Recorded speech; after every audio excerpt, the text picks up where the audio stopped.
أعوذ بالله من الشيطان الرجيم.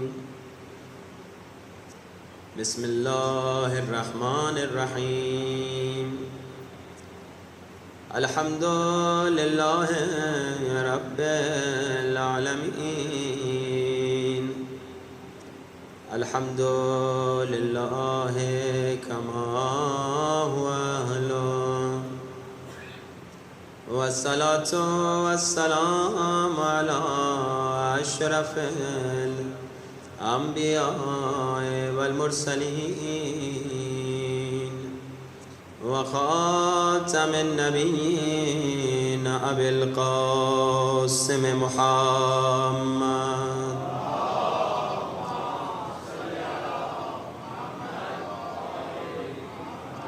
وآل الطيبين الطاهرين المعصومين. دعا سرکار امام زمانہ سب مل کے بلند آواز. الہی اعظم البلاء وبرح الخفاء وانكشف الغطاء وانقطع الرجاء وضاقت الأرض ومنعت السماء وأنت المستعان وإليك المشتكى وعليك المعول في الشدة والرخاء. اللهم صل على محمد وآل محمد أولي الأمر الذين فرضت علينا طاعتهم وعرفتنا بذلك منزلتهم، ففرج عنا بحقهم فرجا عاجلا قريبا كلمح البصر وهو أقرب. بلند آواز. يا محمد يا علي يا علي يا محمد يا علي يا علي اكفياني فإنكما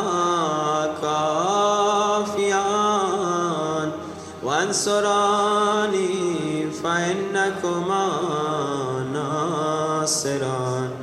يا مولانا يا صاحب الزمان الغوث الغوث أدركني الساعة الساعة العجل العجل يا أرحم الراحمين بحق محمد وآله الطاهرين. صلوات.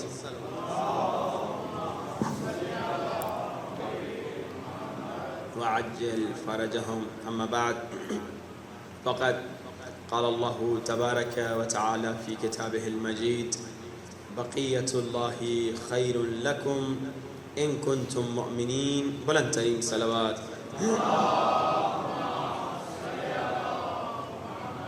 وآل محمد وعجل فرجهم. اذان واجب الاحترام، مسلسل گفتگو کا آغاز اپنے عقائد کے دفاع سے کرتے ہیں، اور آج تک صرف ایک ہی عقیدے پر گفتگو ہو سکی، اور وہ یہ تھا کہ ہمارا عقیدہ ہے کہ ہم جب بھی خدا سے کچھ مانگتے ہیں، مانگتے خدا سے ہیں مگر وسیلہ پنجتن پاک کو بناتے ہیں. مسلسل روایات سے سنتے آئے، قرآن کی آیات آپ نے سنی، آج پھر ایک قرآن کی آیت سن لیجئے. حضرت موسیٰ کا قصہ. حضرت موسیٰ کی قوم کو پیاس لگی. اب یہ جواب ہے ان لوگوں کو جو ہم پر اعتراض کرتے ہیں کہ ڈائریکٹ اللہ سے مانگو۔ اب دیکھیے حضرت موسیٰ کی قوم کو پیاس لگی، مگر حضرت موسیٰ کی قوم نے ڈائریکٹ اللہ سے نہیں مانگا، بلکہ حضرت موسیٰ کی قوم حضرت موسیٰ کے پاس آئی۔ سورہ بقرہ قرآن کا دوسرا سورہ آیت نمبر 60، وَإِذِ اسْتَسْقَىٰ مُوسَىٰ لِقَوْمِهِ فَقُلْنَا اضْرِب بِّعَصَاكَ الْحَجَرَ۔ موسیٰ کی قوم کہہ رہی ہے موسیٰ پیاس لگ رہی ہے، ہمیں پانی چاہیے۔ چلو موسیٰ کی قوم جاہل تھی، قوم کو پتہ نہیں تھا کہ ڈائریکٹ اللہ سے مانگنا چاہیے، تو حضرت موسیٰ ڈانٹ دیتے، حضرت موسیٰ کہتے مجھ سے کیوں مانگ رہے ہو، ڈائریکٹ اللہ سے مانگو۔ نہ موسیٰ کی قوم کو کسی نے کچھ کہا، نہ حضرت موسیٰ نے اپنی قوم کو کہا کہ مجھ سے نہ مانگو، بلکہ حضرت موسیٰ نے اللہ سے کہا میرے اللہ میری قوم پیاسی ہے، میری قوم کی پیاس بجھا دے۔ اچھا اب یہاں پہ اللہ نے بھی حضرت موسیٰ کو نہیں ڈانٹا کہ چلو موسیٰ اگر بھول گئے تو اللہ ڈانٹ دیتا، موسیٰ اپنی قوم کو کہہ دے یہ تجھ سے کیوں مانگ رہی ہے، یہ تمہیں وسیلہ کیوں بنا رہی ہے، اگر تیری قوم کو پانی چاہیے تو ڈائریکٹ مجھ سے مانگے۔ اللہ نے بھی نہیں ڈانٹا، بلکہ اللہ نے کہا موسیٰ اپنا یہ ڈنڈا اٹھاؤ، اپنی یہ عصا اٹھاؤ اور یہ عصا پتھر پہ مارو، اس سے پانی نکل کے آ جائے گا۔ اچھا اب سوال اللہ سے پوچھتے ہیں میرے اللہ اے میرے خالق، اب موسیٰ نے جو تجھ سے مدد مانگی، موسیٰ نے جو تجھ سے پانی مانگا، تو ایک کام کر لیتا، تو بارش نازل کر دیتا۔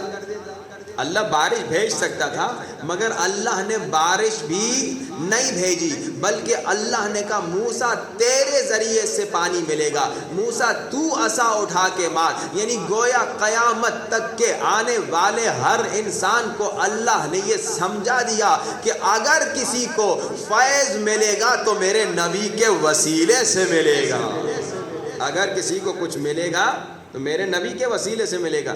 اچھا اس آیت سے ایک اور پرابلم بھی سولو ہو رہی ہے۔ اللہ نے موسیٰ کو یہ نہیں کہا اپنا ہاتھ مار، اللہ نے موسیٰ کو یہ نہیں کہا اپنا پاؤں مار۔ دیکھیے مثال کے طور پہ ڈنڈا اور ہاتھ کون زیادہ قریب ہے؟ ہاتھ زیادہ قریب ہے نا، میرے قریب پانی یہاں یہ قریب ہے، مگر میں کہوں وہ صاحب وہاں کھڑے ہوئے ہیں وہ آئیں اور جناب وہ پانی اٹھا کے مجھے دیں، اتنی زحمت کرنے کی کیا ضرورت؟ بھائی یہ قریب سے اٹھا لو، ہاتھ قریب ہے، موسیٰ ہاتھ مار دیں، موسیٰ پاؤں مار دیں، یہ عصا بیچ میں کہاں سے آ گیا؟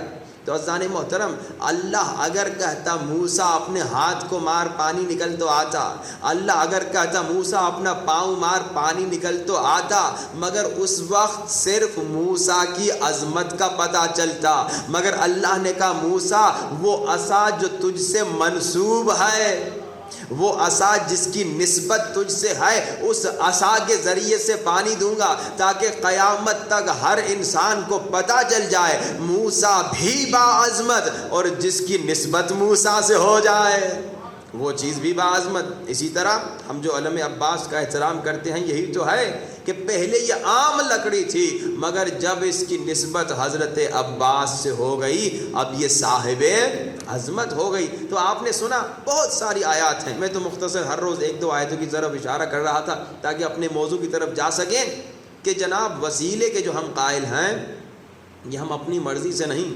قرآن کے حکم سے قائل ہیں، حدیث رسول سے قائل ہیں کہ اللہ کے رسول نے کہا کہ دیکھو جب بھی دعا مانگو پنجتن کو وسیلہ بناؤ، علی کو وسیلہ بناؤ، اہل بیت کو وسیلہ بناؤ۔ اب آئیے اہل بیت کے وسیلے سے اپنے گھرانے کو مہدوی بنائیں، یہ بہت ضروری ہے۔ جب بھی آپ مشکل میں گرفتار ہوں آپ کوشش کیجیے اہل بیت سے توسل کریں، کوشش کیجیے اہل بیت سے مدد مانگیں۔ ہماری ایک بہت بڑی پرابلم کیا ہے، ہم دنیا میں جب بہت مشکلات میں پڑتے ہیں، جب ہر جگہ سے نا امید ہوتے ہیں پھر اہل بیت کے در پہ آتے ہیں، بیمار ہوتے ہیں ڈاکٹر کے پاس جاتے ہیں، اس ڈاکٹر کے پاس اس ڈاکٹر کے پاس، بہت مالدار ہوں تو فارن کنٹری بھی جاتے ہیں، جب ہر جگہ سے نا امید ہو جاتے ہیں، ہم چونکہ مشہد میں رہتے ہیں ہم دیکھتے ہیں، پھر آخر میں کہتے ہیں ہم ہر جگہ جا چکے ہیں، ہر جگہ سے نا امید ہو گئے، اب امام رضا کے پاس آئے ہیں۔ نہیں، اہل بیت سے توسل وسیلہ، آپ کو ڈاکٹر جانے سے کوئی منع نہیں کر رہا، جائیے علاج اپنا کیجئے، مگر جس وقت سے بیمار ہوئے، ایون آپ ڈاکٹر کے پاس بھی جب جا رہے ہیں اس وقت بھی اہل بیت کے وسیلے سے جائیے کہ اے اہل بیت ٹھیک ہے میں ڈاکٹر کے پاس جا رہا ہوں، ٹھیک ہے بڑا ڈاکٹر ہے، لیکن اے مولا علی اگر آپ مدد کریں گے تو میں ٹھیک ہو جاؤں گا، اے مولا حسین اگر آپ نظر کرم کریں گے تو مجھے شفا ملے گی۔ اس وقت سے دعا کرتے رہیں، یعنی کہ جب ہر جگہ سے نا امید ہو جائیں پھر در اہل بیت پر آئیں، نہیں، سب سے پہلے در اہل بیت پر آئیں پھر دوسری جگہوں پر جائیں۔ بس کوشش کریں اپنے گھر کو ایسا گھر بنا دیں کہ جیسے گھر میں مشکل آئے، جیسے گھر میں کوئی پرابلم آئے، ہمارا بچہ کہے یا امام زمانہ ادرکنی۔ الحمدللہ ایک اچھی بات ہے، ہم جب بھی مشکلات آتی ہیں تو اہل بیت سے مدد مانگتے ہیں، مگر بچوں کو سکھا دیجئے کہ جیسے گھر میں مشکل آئے فوراً کہے یا صاحب الزمان ادرکنی، اور دل کی گہرائی سے کہے، یعنی کہ صرف زبان پر عادت بن جائے نہیں، دل کی گہرائیوں سے کہے۔ یہ بچوں کو ٹرین کر دیں، بیٹا دیکھو بڑی سے بڑی مشکل آ جائے نا، ہمارا مددگار ہے، ہمارے مشکل کشا ہیں، ہمیں مدد کرنے والے موجود ہیں، اور یقین جانیے امام زمانہ وہ عظیم و شان مددگار ہیں کہ آپ تو شیعہ ہیں، سنی بھی اگر امام سے مدد مانگے امام اس کو مدد کرتے ہیں، سنی تو کیا عیسائی بھی اگر مدد مانگے امام اس سے مدد کرتے ہیں۔ ہم تو مشہد میں دیکھتے ہیں کہ عیسائی لوگ آتے ہیں امام رضا کے حرم سے کتنی حاجتیں لے کر جاتے ہیں۔ یہ گھر یہ کریم گھر ہے، یہ گھرانہ کریم گھرانہ ہے، یہ ایسا نہیں کہ صرف اپنوں کو دیں گے، نہیں، یہ جو ان کے در پہ آئے گا ذرا ان کے در پہ آ کر مانگ کر تو دیکھے۔ ایک واقعہ آپ کو سناؤں، یاقوت دہان کا واقعہ۔ سنی تھا مگر اس کی ماں شیعہ تھی، کہتا ہے میرا باپ سنی تھا مگر میری ماں شیعہ تھی، تو میں اپنے باپ کے مذہب پہ چل پڑا، مگر میری ماں ہمیشہ کہتی تھی، عراق کا رہنے والا تھا، یاقوت اس کا نام تھا، دہان یعنی تیل بیچنے والا تھا، کہتا ہے میری ماں ہمیشہ مجھے سکھاتی تھی مہدوی گھرانہ یہ ہوتا ہے۔ اب بیچاری کی شادی ہو گئی مگر اپنے سنی بیٹے کو کہتی تھی بیٹا کوئی مسئلہ نہیں، تو سنی ہے کوئی بات نہیں، اگر تو شیعہ نہیں بھی ہو رہا کم سے کم یہ بات یاد رکھنا بیٹا ہمارے ایک مددگار ہیں، ہمارے ایک مشکل کش مہدوی گھرانے، یعنی کیا آپ بچوں کو امام زمانہ کی کہانیاں سنائیں، آپ بچوں کو امام زمانہ کے واقعات سنائیں، آپ بچوں کو اہل بیت کے واقعات سنائیں۔ ماں بیچاری نے پوری کوشش کی بیٹا شیعہ ہو جائے، نہیں ہوا، باپ کے مذہب پہ باقی رہا، مگر مسلسل کہتی تھی بیٹا سنو ہمارے ایک مشکل کشا ہیں، ان کا نام مہدی ہے، جب بھی مشکل میں پڑو تو کہہ دینا یا ابا صالح المہدی ادرکنی۔ اب کہتا ہے میں نے مسلسل یہ بات اپنی ماں سے سنی مگر کبھی میں نے اہمیت نہیں دی، باپ کا پریشر زیادہ تھا، میں اس سائٹ پہ تھا، اس کا کام تھا تیل بیچنا، ہلا کا رہنے والا تھا، کہتے ہیں ہم نکلتے تھے بیابان سے دوسرے بیابان جاتے تھے اور دوسرے شہر جاتے تھے اور تیل خرید کے آ کے اپنے ہلا میں بیچتے تھے۔ اچھا بیابان کا سفر جو تھا وہ بغیر گائیڈ کے نہیں ہو سکتا تھا، اب بھی بہت مشکل ہے کہ بھائی اگر آپ بالکل بیابان میں ڈیزرٹ میں چلے جائیں وہاں روڈ تو نہیں بنے ہوئے، ایک ہوا آتی ہے جہاں سے آپ گئے وہ پورا غائب ہو جاتا ہے، تو کسی گائیڈ کی ضرورت ہے جو آپ کو لے جائے، جو راستوں کو جانتا ہو۔ کہاں ہم ایک گائیڈ کے ساتھ کے 4-5 دوست تھے، سارے سنی تھے، اور گئے تیل لے کر ہلا واپس آ رہے تھے، راستے میں ہم تھک گئے، ہم تھوڑا آرام کرنے کے لیے بیٹھ گئے، اور میں آرام میں ایسے ڈیپ گہرا سو گیا کہ میرے دوستوں نے جب اٹھایا تو میں اٹھنے کو تیار نہیں، میں نے کہا تم جاؤ مجھے سونے دو میں آتا ہوں۔ اب جناب اس کے دوست چلے گئے، اور بیابان اور صحرا بغیر گائیڈ کے کوئی نہیں وہاں سے بچ سکتا، سخت گرمی، راستہ کوئی نہیں، ایڈریس کوئی نہیں، اور یہ پرانے زمانے کا واقعہ، نیویگیٹر بھی نہیں تھا اس بیچارے کے پاس، اب نہیں معلوم یہ نیویگیٹر آج بھی بیابان اور صحرا میں چلے گا بھی کہ نہیں۔ باہر کیف کہتا ہے بہت دیر کے بعد میں اٹھا، دوستوں نے سمجھا ابھی اٹھ کے آ جائے گا، بہت ٹائم گزر گیا، میں جب اٹھا تو میں نے دیکھا سخت گرمی، پسینہ ہو چکا ہوں، اب میں نے کہا راستہ چلوں گا مگر کسی کے قدم کے نشان نہیں، ہوا آتی ہے وہ پورا پھر مٹ جاتا ہے، اب میں جاؤں تو کہاں جاؤں، چلتا گیا رائٹ لیفٹ آگے پیچھے ادھر ادھر، واپس وہیں آگے پہنچا جہاں سے شروع کیا تھا، بہت پریشان ہو گیا۔ اچھا سخت گرمی، چل کے تھک بھی گیا، اب پیاس لگنے لگی، اور پیاس ایسی لگی کہ بس میں مرنے والا تھا۔ اب کہتا ہے یہاں میں نے اپنے بزرگوں سے مدد مانگی، میں نے کہا ایک مدد کرو، کوئی مدد نہیں ہوئی. میں نے کہا 2 مدد کرو, کوئی مدد نہیں ہوئی. میں نے کہا 3 مدد کرو, کوئی مدد نہیں ہوئی. میں نے کہا کیوں میری مدد نہیں ہو رہی؟ بالکل جب میں مرنے والا تھا تو اس وقت اچانک مجھے ماں کی بات یاد آئی. ماں نے کہا بیٹا اگر دل کی گہرائیوں سے ایک مرتبہ کہو گے یا ابا صالح المہدی ادرکنی تو تمہیں نجات مل. اور یہ امام کا یا ابا صالح المہدی ادرکنی وہ عظیم و شان لقب ہے کہ آپ جب بھی گم ہو جائیں, چاہے زندگی کے پرابلمز میں گم ہو جائیں یا کہیں پر بھی گم ہو جائے, اگر دل کی گہرائیوں سے اس نام سے امام کو بلائیں گے آپ کو راستہ مل جائے گا. اب کہتا ہے میں نے اپنے بزرگوں سے مدد مانگی, کوئی مدد نہیں ہوئی. اب میں نے کہا اے مہدی میں تو آپ کو نہیں جانتا, اتنا معلوم ہے میری ماں نے کہا اگر دل کی گہرائیوں سے آپ کو بلاؤں گا تو آپ میری مدد کو آ جائیں گے. اگر آج آپ, کیونکہ میرے بزرگوں نے مجھے مدد نہیں کی, اگر آج آپ میری مدد کو آ گئے اور میری جان بچا دی, میں قسم کھاؤں گا میں شیعہ ہو جاتا ہوں. کہتا ہے یہاں میں نے یہ کہا, وعدہ کیا اور میں نے کہا یا ابا صالح المہدی ادرکنی. اچانک میں نے دیکھا ایک خوبصورت جوان گھوڑے پر ہے, ہاتھ میں مشکیزہ ہے, محمد واجد ہاتھ میں مشکیزہ ہے, اور آ کے مجھے پانی پلایا, ایسا پانی کہ میں نے زندگی میں ایسا پانی نہیں پیا. اور پانی پلانے کے بعد کہا اپنا وعدہ نہ بھلانا. تو مجھے یقین ہو گیا یہ وہی صاحب الزمان ہے. پھر میں نے کہا مولا میں وعدہ نہیں بلاؤں گا, لیکن اب مولا میں یہاں سے جاؤں کیسے؟ مولا نے کہا ادھر سے جاؤ. کہا وہی راستہ میں کئی مرتبہ جا چکا تھا, مگر اب جو مولا نے کہا ادھر سے جاؤ, میں 1 یا 2 قدم گیا تو میں سب سے قریبی شہر میں پہنچ گیا, اور اس شہر میں اپنے دوستوں سے پہلے پہنچا. مسجد میں گیا نماز پڑھنے, ہاتھ کھول کے نماز پڑھ رہا تھا, سجدگاہ رکھ کے نماز پڑھ رہا تھا. تو میرے دوست حیران ہو گئے, یہ کیا کر رہا ہے تو, یہ کیا ہو گیا تمہیں؟ میں نے کہا مجھے کچھ نہیں ہوا, تم نے جس کو میں نے دیکھا ہے اگر تم بھی اسے دیکھتے تو تم بھی ایسے ہو جاتے. جس نے میری مدد کی اگر اس سچویشن میں تو بھی اگر اس سے مدد مانگتا, تیری بھی مدد کرتا تو تو بھی یہی ہو جاتا, تو بھی اس کا عاشق ہو جاتا. اب میں عاشق امام زمانہ ہو گیا ہوں, اور یہ ایسا عاشق امام زمانہ ہوا کہ اپنے شہر کے عالم کے پاس گیا, شیعہ بھی ہو گیا عاشق امام زمانہ, اب شیعہ عالم کے پاس گیا, کہا بتائیے مجھے کوئی نسخہ دیجیے, امام زمانہ کو دوبارہ ملنا چاہتا ہوں, امام زمانہ کو دوبارہ دیکھنا چاہتا ہوں. تو عالم دین نے کہا 40 جمعرات کربلا جاؤ. حلہ سے کربلا جاتا تھا صرف کس لیے؟ امام زمانہ سے ملنے کے لیے. اب آپ 4-5 دنوں سے مہدوی گھرانے کے بارے میں سن رہے ہیں, اور مجھے بتایا گیا کہ پورا محرم پہلی سے لے کر آج تک آپ نے مسلسل امام زمانہ کے متعلق سنا. ذرا سچ سچ بتائیے, جتنے مومنین بیٹھے ہوئے ہیں, آپ لوگوں نے امام زمانہ سے ملنے کے لیے کیا کوشش کی؟ یہ سنی تھا پوری زندگی, کل کا شیعہ ہوا ہے, اور جناب 40 جمعہ یا 40 جمعرات کربلا جا رہا ہے امام زمانہ سے ملنے کے لیے. ہم جو پیدائشی شیعہ ہیں, ہم نے امام سے ملنے کے لیے کیا کوئی کوشش کی؟ اگر نہیں کی تو خود دیکھ لیں کہ ہماری محبت امام سے کیسی ہے. اب یہ سنی تھا تازہ شیعہ, 40 ہفتے کہتا ہے میں کربلا جاتا تھا.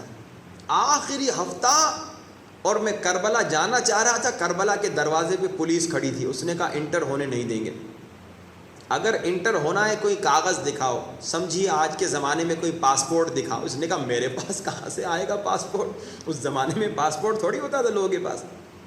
کہا اب میں پریشان ہو گیا.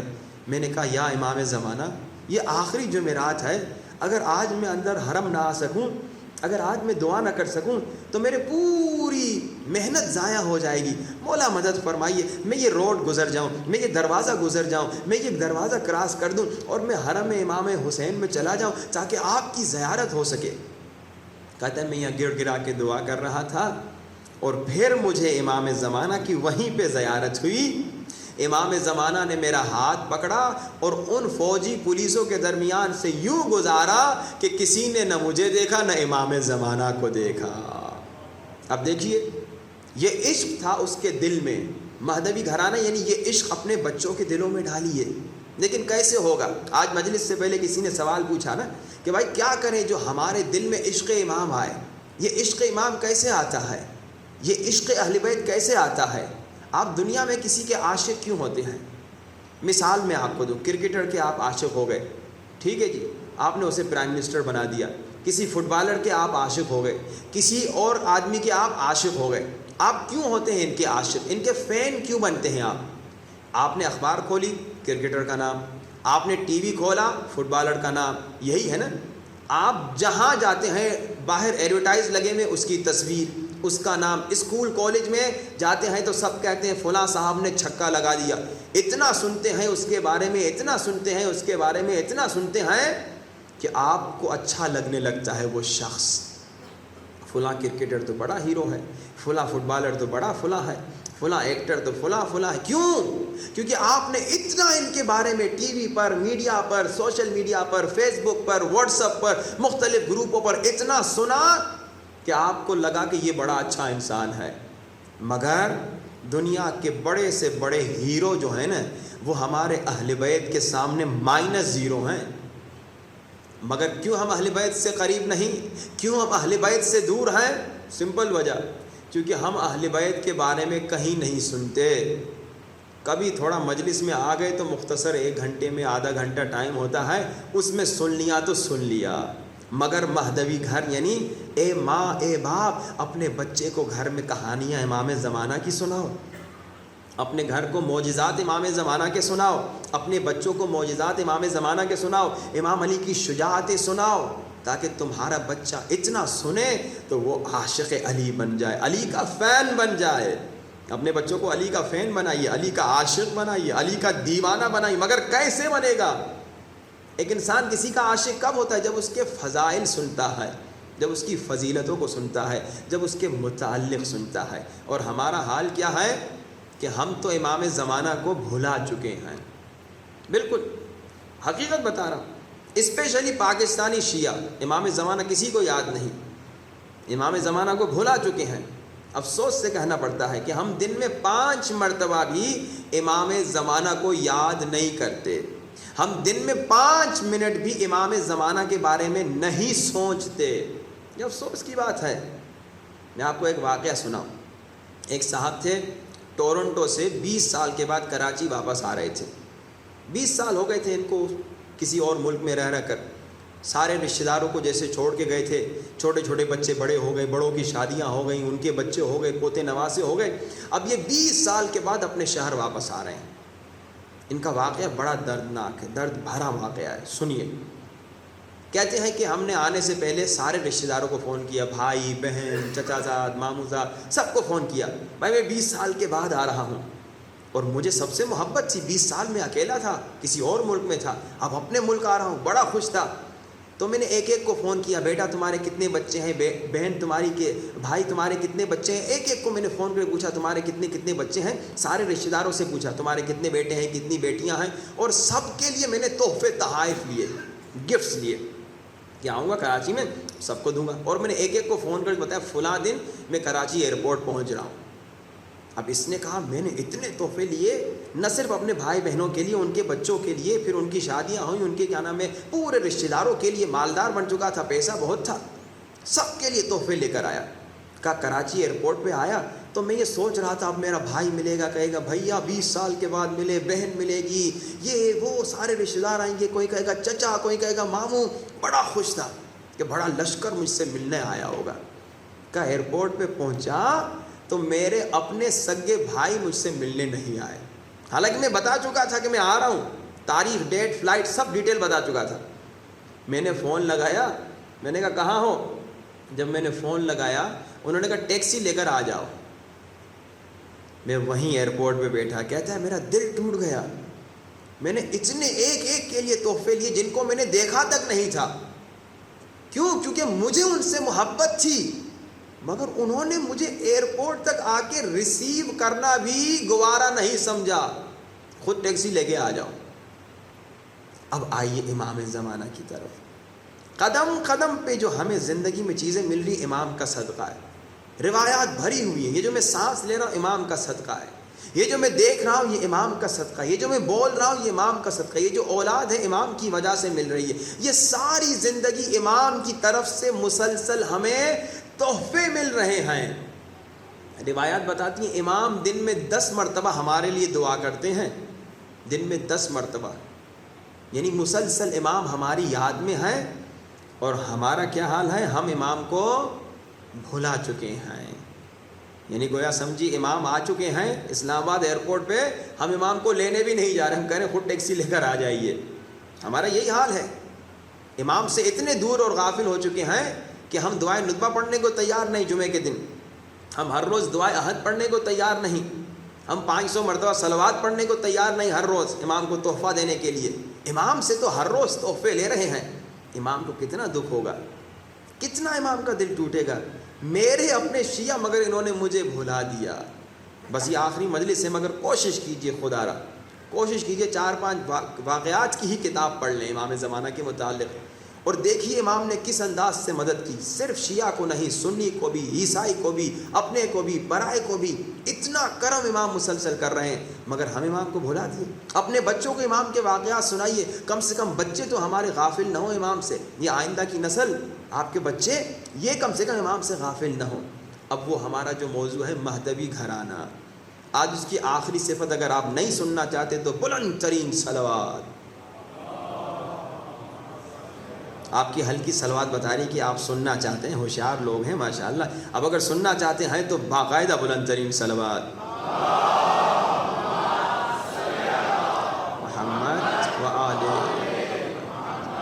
بڑا ہوشیار مجمع بیٹھا ہے ہمارے سامنے. مجھے آج تک جہاں میں گیا وہ عشروں کے بعد بھی بیچارے وہ صلوات پڑھ ہی لیتے تھے بلند، مگر آپ لوگوں نے ماشاءاللہ ایک دن میں ہم کو سمجھ لیا. اب ایک اور بلند صلوات. عجل فل. 4 صفات ہم نے بتائی تھیں. مہدوی گھرانے کی ایک صفت کیا کہ بچے بچے کے دل میں مودت اہل بیت ہو. مہدوی گھرانے کی دوسری صفت کیا تھی کہ آپس میں محبت ہو. مہدوی گھرانے کی تیسری صفت کیا تھی؟ ایثار اور قربانی. مہدوی گھرانے کی چوتھی صفت کیا تھی؟ کل گفتگو ہوئی، انا کو ختم کرنا، غرور کو ختم کرنا. آج 5ویں صفت کی طرف اشارہ. مہدوی گھر وہ گھر ہوتا ہے جس میں اخلاق سب سے زیادہ ہوتا ہے. مہدوی گھرانہ اخلاق پہ چلتا ہے. جیسے کل میں نے کہا رائٹس اور ڈیوٹی پہ نہیں چلتا، اخلاق پہ چلتا ہے. اللہ کے رسول فرماتے ہیں اے لوگو تم میں سب سے زیادہ میرے قریب وہ ہے جس کا اخلاق اچھا ہے. اگر امام زمانہ کے قریب ہونا ہے اخلاق اچھا کیجئے، اگر اہل بیت کے قریب ہونا ہے اخلاق اچھا کیجیے. اور روایات بھری ہوئی ہیں، جو بد اخلاق لوگ تھے اہل بیت نے ان کو خود سے دور کر دیا. آپ شمر دیکھیں، شمر کون تھا؟ بد اخلاق تھا، بدتمیز تھا. بدتمیزی کی وجہ سے شمر نے وہ ظلم کیا جو کوئی اور نہ کر سکا، کہ مولا کے سینے پہ بیٹھ گیا. بدتمیز تھا. بڑے دوسرے ظالم بھی تھے مگر جا کے بھاگ جاتے تھے. یہ وہ خبیث تھا جو بدتمیز تھا. یہ بے ادبی، یہ بد اخلاقی انسان کو شمر بنا سکتی ہے اور امام سے دور کر دے. رسول خدا کی حدیث ہے، کہہ رہے تم میں سب سے زیادہ میرے قریب وہ ہے جس کا اخلاق اچھا ہے. اور سنیے چھٹے سرکار کا واقعہ ہے. ایک مولا کا صحابی تقریباً سمجھیے ہمیشہ مولا کے ساتھ ہوتا تھا، ہمیشہ مولا کے قریب رہتا تھا. ایک مرتبہ اس نے اپنے ایک ہندو غلام کو گالی دے دی. امام نے کہا آج کے بعد تو ہمارے ساتھ نہیں رہ سکتا. کہا مولا غلطی ہو گئی، یہ ہو گیا، بہانے کرنے لگا. مولا یہ تو ہندو ہے، مسلمان بھی نہیں. مولا نے کہا ہمارا چاہنے والا، ہمارا عاشق، ہمارا محب ہندو کو بھی گالی نہیں دیتا، عیسائی کو بھی گالی نہیں دیتا. اب جو تم نے اس بیچارے ہندو کو گالی دے دی، اب تم ہمارے ساتھ نہیں رہ سکتے، کیونکہ اب اگر تم ہمارے ساتھ چلو گے لوگ کہیں گے جعفر صادق کے ساتھ چلنے والے گالیاں دینے والے ہیں. دیکھیے مہدوی گھر وہ ہے جس میں گالیاں نہیں ہوتی، بدتمیزی نہیں ہوتی. کوشش کریں، آخر انسان ہے ایسے معاشرے میں رہ رہے جہاں گالی سن سن کے انسان کو عادت ہو جاتی ہے، مگر کنٹرول کریں، اخلاق پر زندگی چلائیں. اور اخلاق کا کب پتہ چلتا ہے؟ اخلاق کا ابھی آپ سب با اخلاق ہیں، ابھی آپ سب بہترین اخلاق والے ہیں. اخلاق کا پتہ کب چلتا ہے؟ جب آپ سے کوئی بد اخلاقی کرے تب پتہ چلتا ہے آپ کتنے اخلاق والے ہیں. ابھی تو سارے مومن ہیں، مومنات بھی ساری چپ بیٹھی ہوئی ہیں، مگر جب گھر جا کے بیوی آپ کے ساتھ بدتمیزی کرے تب پتہ چلتا ہے آپ کتنے اخلاق والے ہیں. یا اگر بیوی کے ساتھ میاں بد اخلاقی کرے تب پتہ چلتا ہے کہ وہ بیوی کتنی اخلاق والی ہے. حضرت ہود کا واقعہ ہے. کچھ لوگ آئے حضرت ہود کے گھر پہ، دعا منگوانے کہ ہود ہمارے لیے دعا کیجیے، ہمارے یہاں بارش نہیں ہو رہی، بارش ہو جائے۔ حضرت ہود گھر پہ نہیں تھے۔ اب سنیے مہدوی گھرانہ، حضرت ہود گھر پہ نہیں تھے اور ان کی وائف نے دروازہ کھولا، کہا کون ہو؟ کہا دعا منگوانے آئے ہیں، بارش نہیں ہو رہی۔ تو حضرت ہود کی بیوی تھوڑی بدتمیز تھی، کہا جاؤ جاؤ دفع ہو جاؤ۔ وہ ہود اگر خود دعا اس کی قبول ہوتی تو اپنے لیے دعا کرتا، تم لوگوں کے لیے کیا دعا کرے گا؟ یہ حیران ہو گئے، بڑا عجیب بات ہے، اس کی اپنی بیوی اس پر یقین نہیں کرتی۔ جا رہے تھے، راستے میں حضرت ہود مل گئے۔ اب ذرا تصور کیجئے، پاکستانی مرد، آپ کہیں کھڑے کام کر رہے ہیں، راستے میں کچھ لوگ آ جائیں اور آپ کو کہیں ہم آپ کے گھر گئے تھے، آپ کی بیوی نے تو گالیاں دے کے ہمیں بھگا دیا، تو آپ کیا کہیں گے؟ بس گھر مجھے واپس جانے دو، میں اسے سدھارتا ہوں، یہ کہیں گے کہ نہیں کہیں گے؟ پاکستانی مرد اکثر یہ کہیں گے۔ مگر حضرت ہود نے کیا کہا؟ حضرت ہود نے ان کے لیے دعا کی اور بارش آ گئی۔ وہ حیران ہو گئے، کہا عجیب بات ہے، آپ کی بیوی تو ایسی تھی اور آپ ایسے۔ کہا مسئلہ نہیں، گھر کا معاملہ ہم گھر میں سیٹ کر لیں گے۔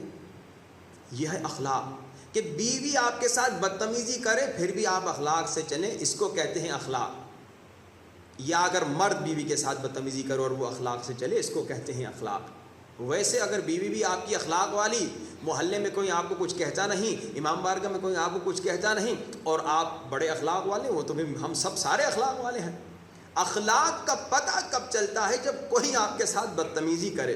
ایک بزرگ آیت اللہ کا واقعہ سنیے، نماز پڑھانے آئے، یہاں اللہ اکبر کہنا چاہا، ایک فقیر آ گیا، کہا آیت اللہ مجھے پیسہ دیجیے، میں غریب ہوں۔ اب آیت اللہ نے جیب میں ہاتھ ڈالے تو پیسہ کچھ نہیں تھا۔ آیت اللہ نے کہا ابھی تو پیسہ نہیں ہے، نماز پڑھ کے گھر جا کے آپ کو کچھ دے دوں گا۔ بڑا بدتمیز فقیر تھا، اس نے بہت بدتمیزی کی، آیت اللہ کے منہ پہ تھوک دیا۔ اب ہم اور آپ ہوتے کیا کرتے؟ پورا مجمع جو تھا نا آیت اللہ کے پیچھے نماز پڑھنے آیا تھا، آیت اللہ کا فین تھا، ایک اشارہ کافی تھا، یہ بیچارہ فقیر ٹکڑے ٹکڑے ہو جاتا۔ آیت اللہ نے کیا کیا؟ صاف کیا چہرہ، اپنی عبا اٹھائی، مجمع میں آئے اور عبا میں لوگوں کو کہا جو میری عزت کرتا ہے اس میں پیسے ڈالے، میں اس فقیر کو دینا چاہتا ہوں۔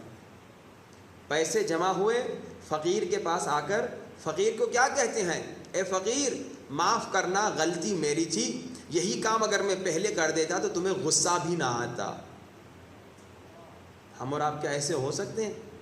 کوشش کریں تو ہو سکتے ہیں، اور اگر کوشش نہ کریں تو نہیں ہو سکتے۔ کوشش کہاں سے کریں؟ مہدوی گھرانہ۔ یہ گھر میں آیت اللہ طباطبائی کا جملہ یاد رکھیے کہ بھائی گھر سے، گھر کے ذریعے سے، گھر کے وسیلے سے تم اللہ کے قریب پہنچو گے۔ کہ اگر تمہاری بیوی بہت بدتمیز ہے، یا بیچاری کسی مومنہ کا شوہر بہت بدتمیز ہے، البتہ وہ سن لے، وہ بیوی بھی اور وہ شوہر بھی، کہ اگر بدتمیزی کرو گے تو فشار قبر سے نہیں بچو گے، لیکن وہ اخلاق کے ساتھ چلے۔ اخلاق کا جواب اخلاق دینا آسان ہے، بد اخلاقی کا جواب اخلاق سے دینا بہت مشکل ہے۔ مگر مہدوی گھرانہ وہ ہے جو بد اخلاقی کا جواب اخلاق سے دیتا ہے۔ اہل بیت نے یہی سکھایا۔ کئی واقعات ہیں کہ لوگ آ کے بدتمیزی کرتے تھے، مگر اہل بیت پیار سے جواب دیتے تھے، بدتمیزی کا جواب بدتمیزی سے نہیں دیتے تھے۔ اور یہ پریکٹس گھر میں کرنی ہے، بچوں کو سکھانا ہے۔ اور اگر گھر میں کوئی مرد بیوی سے بدتمیزی کر رہا ہے، یا اگر کوئی بیوی اپنے شوہر سے بدتمیزی کر رہی، جتنی نمازیں پڑھ لے، اکثر لوگ آگے کہتے ہیں مولانا ہماری بیوی بڑی نمازی ہے، نیک ہے، روزے دار ہے، مگر بد اخلاق ہے۔ اور کئی مومنات شکایت کرتی ہیں مولانا ہمارا میاں، ہمارا شوہر بڑا ایکٹیو ہے، بڑا دیندار ہے، مگر اخلاق کا گھٹیا ہے۔ یہ جتنی نمازیں پڑھ لیں مرد اور عورت، جتنے روزے رکھ لیں، جتنے خیر و خیرات کر لیں، اگر گھر میں بیوی کے ساتھ بدتمیز ہیں تو فشار قبر کے عذاب سے نہیں بچ سکیں گے۔ رسول کا صحابی، بھائی آپ تو رسول کے صحابی جیسے تو نہیں، اچھے صحابیوں کی بات کر رہا ہوں جو رسول کے عاشق تھے، سعد ابن معاذ، رسول کا بڑا عاشق صحابی۔ یہ وہ صحابی تھا جب یہ مسلمان ہوا نا تو اس کے ساتھ اس کی پوری قوم مسلمان ہو گئی۔ اور نہ صرف یہ، جنگ احد میں بعض روایات کے مطابق جب سارے چھوڑ کر بھاگ گئے نا، ہم کہتے ہیں کہ مولا علی ٹوٹی ہوئی تلوار سے دفاع کر رہے تھے، مولا علی کے ساتھ بعض روایت کے مطابق سعد ابن معاذ بھی تھا، بڑا صحابی تھا۔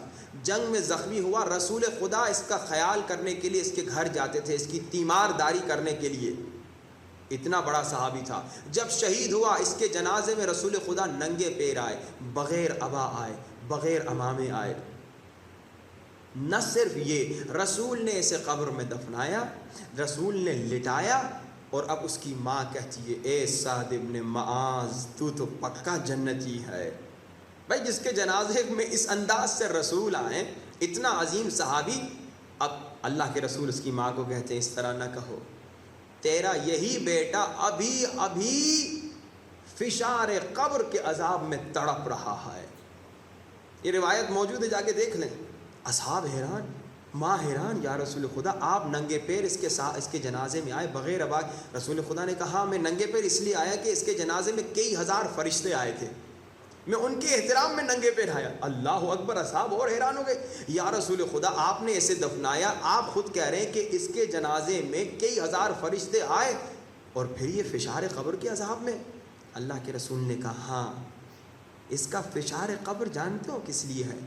کیونکہ یہ اپنی بیوی کے ساتھ بدتمیز تھا، مارتا پیٹنا نہیں تھا، بد زبان تھا، بد اخلاق تھا۔ دیکھیے شہید کا کہتے ہیں جب پہلا قطرہ گرتا ہے نا اس کے سارے گناہ معاف ہو جاتے ہیں، مگر وہ گناہ جو حقوق الناس ہیں۔ حقوق الناس کیا؟ یعنی کسی انسان کی آپ نے غیبت کی، کسی انسان کو آپ نے تہمت لگائی، کسی انسان کا آپ نے مال چوری کیا، کسی انسان کو آپ نے دھوکہ دیا، یا کسی انسان کا آپ نے دل توڑ دیا کوئی جملہ کہہ کے، یہ حقوق الناس ہے، اس کو اللہ معاف نہیں کرے گا۔ اگر مرد بیوی کو تکلیف دے رہی ہے، اگر مرد بیوی کو تکلیف دے رہا ہے یا بیوی مرد کو تکلیف دے رہی ہے، یہ حقوق الناس ہیں، یہ اللہ کا حق نہیں۔ جب تک وہ بیوی معاف نہ کرے، جب تک وہ مرد معاف نہ کرے، تب تک انسان عذاب سے بچ نہیں سکتا۔ تو آئیے کوشش کریں، اتنا عظیم صحابی جب نہ بچ سکا تو ہم اور آپ کا کیا حال ہوگا اگر خدا نخواستہ گھر میں بدتمیزی کر رہے ہیں۔ بس اس سے زیادہ زحمت نہیں، یہ 5 آپ کو ہم نے صفات بتائیں مختصر، انشاءاللہ کوشش کیجئے اپنے گھر کو مہدوی گھرانہ بنا دیں، جس میں مودت اہل بیت ہو، جس میں آپس میں محبت ہو، جس میں ایثار اور قربانی ہو، جس میں انا کو ختم کر دیں، اور جس میں اخلاق اور اخلاق ہو۔ اہل بیت کے چاہنے والے ایسے ہی ہوتے ہیں، خوش اخلاق ہوتے ہیں، مگر ایک سب سے امپورٹنٹ چیز جو تھی اسے نہ بھلائیں، مسلسل امام زمانہ کو یاد کریں۔ بہت امام کو دکھ ہوتا ہے جو امام دیکھتے ہیں میرے اپنے چاہنے والوں نے مجھے بھلا دیا۔ ہاں امام کو ہماری کیا ضرورت ہے، مگر ہمارے امام بہت خوش ہوتے ہیں جب ہم امام کو یاد کرتے ہیں۔ کیوں؟ کیونکہ امام ہمارے بابا ہیں۔ باپ کو خوشی ہوتی ہے جب بیٹا باپ کو یاد کرے، اور باپ کو بڑا دکھ ہوتا ہے جب بچوں نے باپ کو بھلا دیا ہو۔ ان والدین سے کبھی جا کے پوچھیے جو بیچارے اولڈ ہاؤسز میں رہتے ہیں، پتہ نہیں پاکستان میں اولڈ ہاؤسز ہوتے بھی ہیں کہ نہیں، لیکن یورپ وغیرہ میں بچے اپنے ماں باپ کو اولڈ ہاؤس میں ڈال دیتے ہیں۔ کبھی جا کے ان سے پوچھیے۔ ایک واقعہ صرف اور مسا ہے، ایک ماں تھی 7 سال سے بچوں نے اسے اولڈ ہاؤس میں رکھ دیا تھا۔ ایک مرتبہ کسی نے جا کے پوچھا اے خاتون تیری کیا خواہش ہے، کیا تمہاری حاجت ہے، کیا تیری تمنا ہے؟ کہتی میرے بہت بچے ہیں، میری کوئی خواہش نہیں کہ مجھے پیسہ ملے، بہت پیسہ ہے، زمینیں ہیں، یہ ہے وہ ہے، 7 سال ہو گئے مگر میرا بچہ ایک بھی مجھ سے ایک مرتبہ ملنے نہیں آیا۔ میری خواہش یہ ہے، میرے 7 بیٹے تھے، اس کے کتنے بیٹے تھے، میری خواہش ہے کہ ان بیٹوں میں سے ایک بیٹا تھوڑی دیر مجھ سے ملنے آ جائے۔ رو رو کے کہہ رہی تھی، میں نے خود اس کی ویڈیو دیکھی ہے، تڑپ تڑپ کے رو رہی تھی، ایک بچہ مجھ سے ملنے آ جائے۔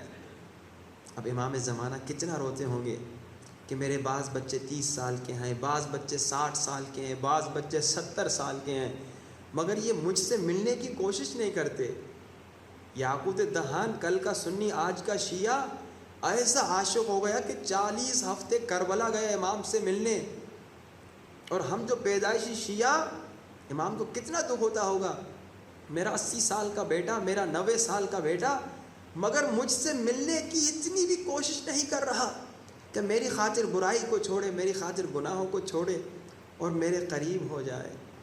آئیے آج مصائب میں گریہ کریں، التجا کریں، دعا کریں مولا امام زمانہ، اگر آج تک ہم آپ سے غافل تھے، آج سے وعدہ کرتے ہیں کہ بس انشاءاللہ ہم مسلسل آپ کی یاد میں رہیں گے، اور ہم کوشش کریں گے کہ کسی طریقے سے آپ سے زیارت ہو جائے، آپ کی زیارت ہو جائے، آپ سے ملاقات ہو جائے۔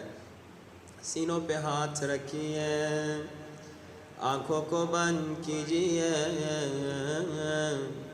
تصور کیجیے کربلا میں ہیں اور زبان پہ سلام بر حسین السلام علی الحسین وعلی علی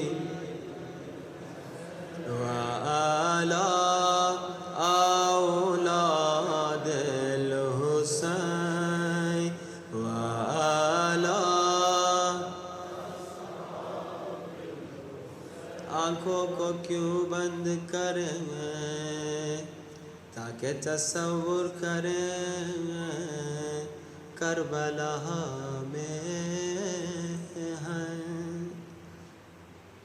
علماء کہتے ہیں جس کو رونا نہیں آتا نہ مصائب میں، وہ آنکھوں کو بند کر کے کربلا کا منظر تصور کرے۔ کربلا کا منظر ہے ایک ننھی بچی ہاتھوں میں خالی برتن لے کر اپنے چچا کو دے رہی ہے، چچا جان میرا اصغر پیاسا ہے، ذرا تھوڑا پانی لے کر آ جاؤ۔ تصور کیجئے یہ منظر آپ کی آنکھوں کے سامنے ہے اور زبان پہ یہ جملہ سلام علی الحسین وعلی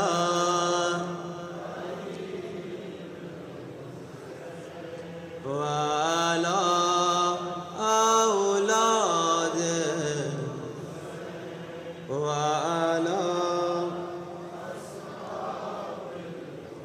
ہاتھوں کو سروں سے بلند کیجئے سب مل کے بلند آواز سے، میرے مولا یا حسین جان، میرے مولا یا حسین جان، میرے مولا یا حسین جان، میرے مولا بلند آواز سے، میرے مولا یا حسین جان، میرے مولا میرے مولا یا حسین جان، میرے مولا عزاداروں میرے مولا حسین کی اماں زہرا شہادت کے دن قریب اپنی ننھی بیٹی زینب کو بلایا، کہا بیٹا ایک صندوق لے کر آؤ، میں تمہیں کچھ دکھانا چاہتی ہوں۔ ننھی بی بی زینب صندوق اٹھا کر آئی، بی بی زہرا نے صندوق کھولا، صندوق سے ایک کفن نکالا، بی بی زینب نے پوچھا اماں یہ کس کا کفن ہے؟ بی بی زہرا نے فرمایا زینب یہ تمہاری اماں زہرا کا کفن ہے۔ بی بی زینب رو رہی ہوں گی، روتے روتے بی بی زہرا نے دوسرا کفن نکالا، اماں یہ کس کا کفن ہے؟ بیٹا جب 19 رمضان کو ظالم تیرے بابا کے سر پہ ضربت مارے گا، 21 رمضان کو یہ تیرے بابا علی کا کفن ہے، ننھی بچی اماں کی شہادت بھی سن رہی ہے، بابا کی شہادت بھی سن رہی ہے، زاروں قطار رو رہی ہوں گی۔ اب پھر بی بی زہرا نے تیسرا کفن نکالا۔ بی بی نے پوچھا اماں یہ کس کا کفن ہے؟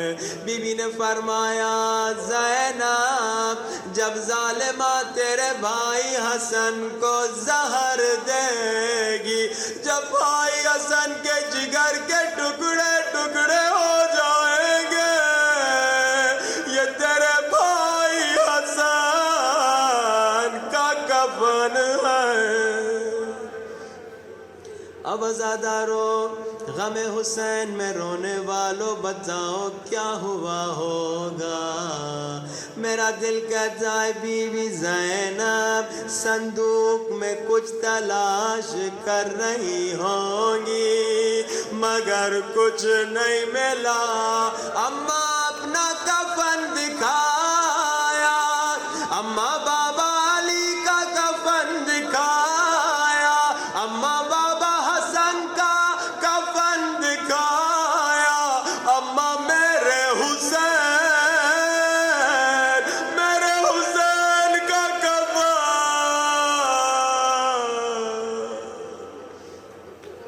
میرے حسین کا کفن کہاں ہے؟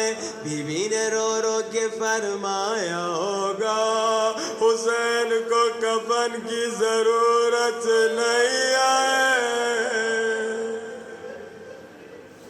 عزادارو میں چند دنوں سے دیکھ رہا ہوں مومنین روتے تو ہیں مگر گھٹ گھٹ کے روتے ہیں، شرما شرما کے روتے ہیں۔ عزادارو دنیا میں جب آپ روتے ہیں نا کوئی آ کے آپ کو رومال دیتا ہے آنسو صاف کرو، جب حالت خراب ہو جاتی ہے کوئی پانی لا کے دیتا ہے پانی پی لو۔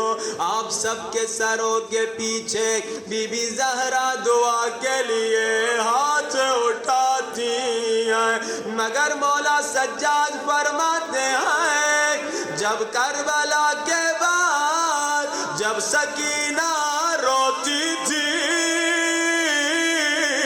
کبھی تماچے کبھی تازیانے، آج سکینہ کے غم میں گھٹ گھٹ کے نہ رو، بلند آواز سے بی بی سکینہ کا نوحہ پڑھو، یا حسینو یا حسینو یا حسینو، بلند آواز یا حسینو یا حسینو۔ آج یہ نوحہ پڑھ رہے ہیں کوئی تازیانے نہیں لگ رہے، مگر ہائے میں قربان سکینہ جب رو کے کہتی تھی بابا حسین۔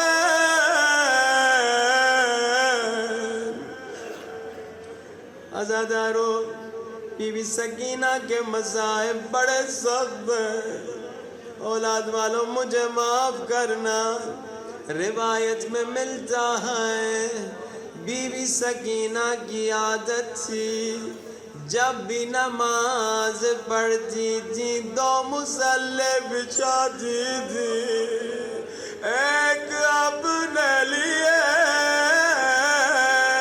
ایک بابا حسین کے لیے۔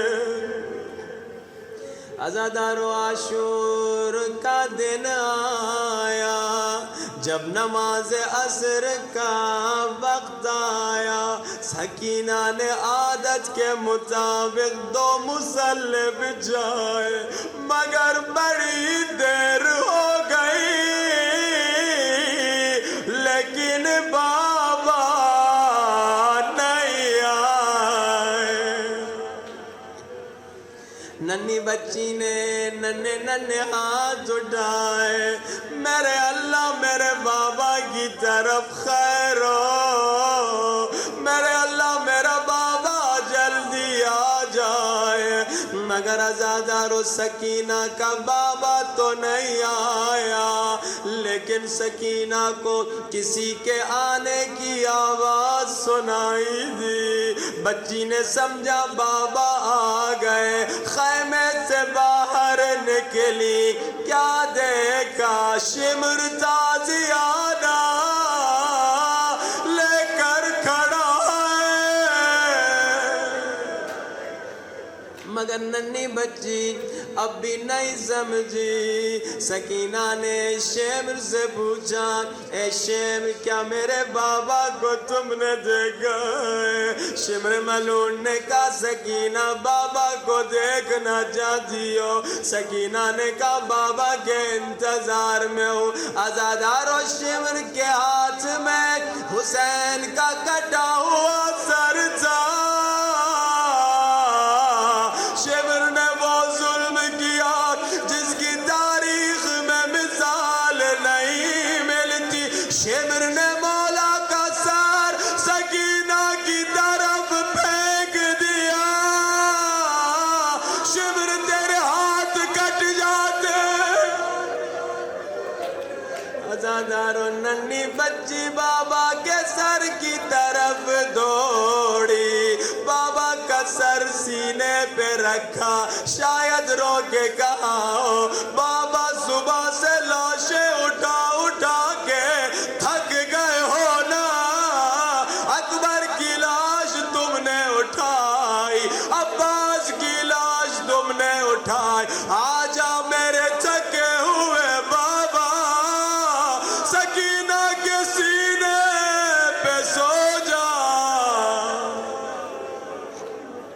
عزادار و آیت اللہ مظاہری کہتے ہیں ننھی بچی بابا کے سر سے باتیں کر رہی تھی، بابا کے سر کا بوسہ دے رہی تھی، اتنے میں شمر آگے بڑھا، سکینہ سے بابا کا سر چھینا اور اس زور سے تماچے مارے، سکینہ بے ہوش ہو گئی، خیمے جل گئے، سکینہ اب تک بے ہوش ہے۔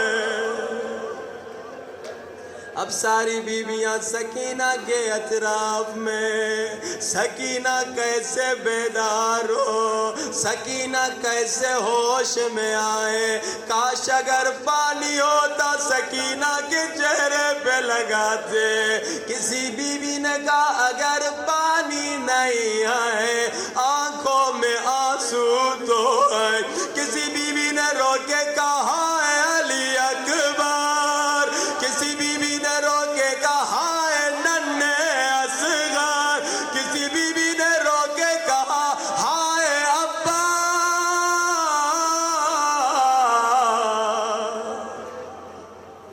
اب عزاداروں بیویوں کے آنسو سکینہ کے چہرے پہ گرے، سکینہ نے اپنی آنکھیں کھولی، پہلی مرتبہ جیسے سکینہ کی نظر پھوپھی زینب پہ پڑی، ذرا بتاؤ کیا سوال کیا ہوگا؟ ہاتھ میں بابا کا کٹا ہوا سر تھا، بابا کے سر کا سوال نہیں کیا، دیکھا خیمے جل گئے، ہائے بھائی خیمے میں تھا، بھائی کا سوال نہیں کیا، جیسے پھوپھی زینب کو دیکھا سکینہ نے رو کے پوچھا پھوپھی اماں تیری چادر،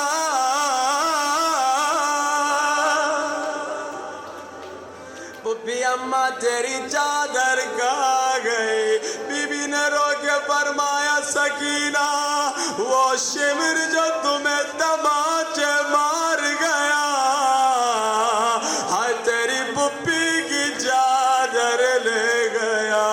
روتی ہوئی آنکھوں سے ہاتھوں کو بلند کیجئے، سب مل کے بلند آواز سے اللہم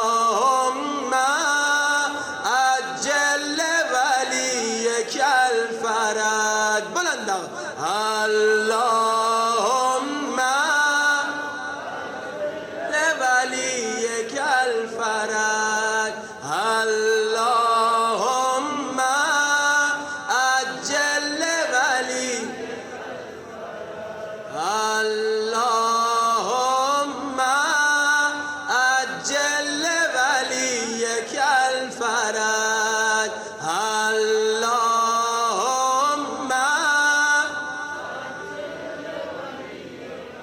میرے اللہ امام زمانہ کا جل ظہور فرما، میرے اللہ ہمارے گھرانے کو مہدوی گھر بنا، میرے اللہ جو مشکلات میں ہیں بحق مشکل کشا علی ان کی مشکلات کو دور فرما، جو بیمار ہیں بحق بیمار کربلا ان سب کو شفا عطا فرما۔